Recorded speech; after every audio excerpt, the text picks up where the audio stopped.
तो 14 जुलाई के दिन इसरो ने आंध्र प्रदेश के श्रीहरिकोटा से स्थित सतीश धवन स्पेस सेंटर से चंद्रयान 3 को अपने लॉन्च व्हीकल मार्क 3 रॉकेट के साथ लॉन्च किया, जो दहाड़ मारते हुए चंद्रयान 3 को सिर्फ 16 मिनट में पृथ्वी के वातावरण से बाहर ले गया और पृथ्वी की पहली ऑर्बिट में छोड़ दिया था, जिसके साथ शुरुआत हुई थी बाहुबली चंद्रयान के ऐतिहासिक सफर की। फिर चंद्रयान 3 पूरे 5 बार अर्थ बाउंड मैन्यूवरिंग करने के यानी अपनी कक्षा को बड़ी करते हुए 17 दिनों तक पृथ्वी के चक्कर काटता रहा, जिसके बाद 1 अगस्त को इसरो ने इसे चांद पर जाने वाले लंबे गैलेक्टिक हाईवे पर छोड़ दिया।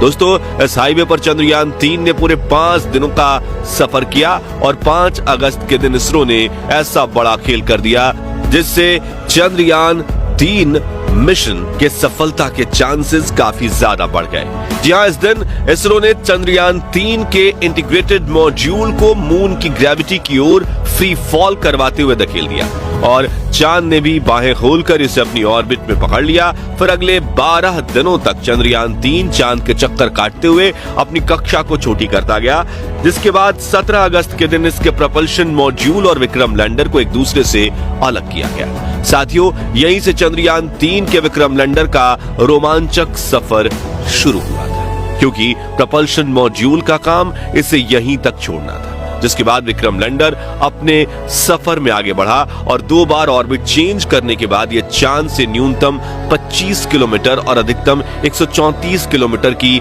ऑर्बिट में पहुंच गया, जहां से इसे लैंडिंग करके बड़ा कीर्तिमान रचना था। इसी बीच दोस्तों, चंद्रयान 3 के विक्रम लैंडर ने चंद्रयान 2 के ऑर्बिटर के साथ संपर्क साध लिया था, जो कि पिछले 4 सालों से चांद की कक्षा में परिक्रमा कर रहा था। उसने चंद्रयान 3 का वेलकम करते हुए कहा था कि अब मैं तुम्हारा लैंडिंग में साथ दूंगा, जिसमें विक्रम लैंडर के साथ इसरो के मिशन ऑपरेशन कॉम्प्लेक्स की तो पहले तो प्रपल्शन मॉड्यूल और फिर चंद्रयान 2 के ऑर्बिटर के जरिए 2-वे कम्युनिकेशन एस्टेब्लिश्ड हो गई थी, यानी हम पूरी तरह से तैयार थे।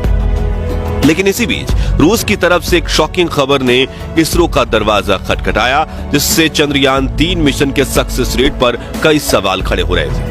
दरअसल 20 अगस्त के दिन चांद पर पहले पहुंचने की कोशिश कर रहे रूस के लूना 25 लैंडर का अचानक अपने कमांड सेंटर से संपर्क टूट गया और वो एकाएक चांद की सतह पर गिरकर क्रैश हो गया, जिससे रूस का 1600 करोड़ का मून मिशन फेल हो गया और इसी वजह से चंद्रयान 3 मिशन पर भी दबाव बढ़ गया था। लेकिन वो कहते हैं ना, मेहनत रंग लाती ही है। सचमुच ऐसा ही हुआ। शाम के 5:45 पर चंद्रयान 3 का विक्रम लैंडर अपनी कक्षा को छोड़ते हुए सतह के लिए रवाना हो गया और 10 मिनट का सफर तय करते हुए वो चांद के बेहद करीब पहुंच चुका था। अब आप कहेंगे कि वीडियो की शुरुआत तो जो बेकाबू होने वाली बात कही गई थी, वो घटना कब हुई थी? तो बता दें कि कुछ काबिल वैज्ञानिकों ने बताया कि विक्रम लैंडर जब चांद की सतह पर कदम रखने के बेहद करीब था, तब इसके तरफ एक ज्यादा थ्रस्ट निकलने की वजह से ये एक तरफ थोड़ा झुकने लगा और कुछ सेकंड्स के लिए डगमगाया था। और अगर ये गड़बड़ी ज्यादा होती तो विक्रम लैंडर एक तरफ से उठकर पलटते हुए चांद पर गिर भी सकता था और मिशन तबाह हो जाता। लेकिन इसके अंदर फिट किए गए एडवांस आर्टिफिशियल इंटेलिजेंस रोबोट ने इस थ्रस्ट को कंट्रोल करते हुए बेकाबू हुए विक्रम लैंडर को फिर से काबू में किया और आखिर में 6 बजे